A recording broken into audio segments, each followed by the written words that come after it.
মানে আপনি এমন একটা কোয়েশ্চেন করতেছেন যে আপনি এখন পর্যন্ত মরেন নাই, বা আপনি জন্মাইলেন যে, মানে এরকম একটা আটকা একটা কোয়েশ্চেন করলেন।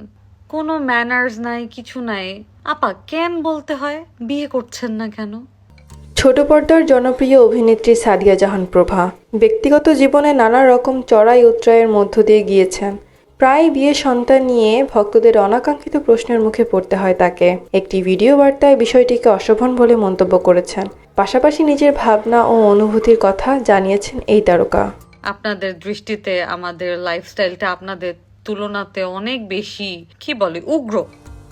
ভিডিও শুরুতেই প্রভা ভক্তদের প্রতি যথাযথ সম্মান প্রদর্শন করে। তিনি বলেন, আপনারা কি আল্লাহকে বিশ্বাস করেন না?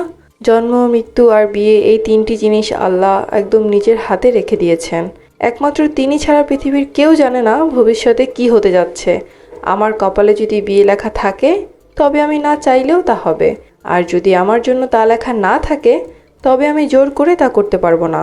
নিজের জীবনের সংগ্রামের কথা উল্লেখ করে তিনি আরও বলেন, আল্লাহ ডেফিনেটলি আমার ভালো চেয়েই হয়তো অনেক কিছু আমার জন্য লিখে রাখেননি।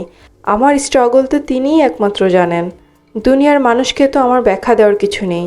আমার বোঝাপড়া শুধু উপরওয়ালার সঙ্গেই ঠিক থাকতে হবে।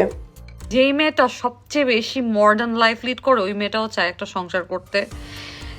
সমাজে নারীদের জীবন নিয়ে অপ্রয়োজনীয় প্রশ্ন তোলার প্রবণতা নিয়েও কথা বলেন এই অভিনেত্রী। তার কথায়, প্রতিটা মেয়েই দিন শেষে একটা সংসার চায়। যেই মেয়েটি সবচেয়ে মডার্ন কিংবা যে ক্যারিয়ার নিয়ে সচেতন, সেও মনে মনে স্বামী সন্তান নিয়ে নিজের একটা রান্নাঘর চায়। তিনি আরও যোগ করে বলেন, যারা টক্সিক রিলেশন বা ভাঙা সংসার নিয়ে ফিরে এসে নিজেকে টিকিয়ে রাখার লড়াই করছে, তাদেরও মনে কষ্ট আছে। এ ধরনের প্রশ্ন করে মানুষকে কেন কষ্ট দেন? আল্লাহর ক্ষমতা নিয়ে আপনাদের মনে এত সন্দেহ কেন?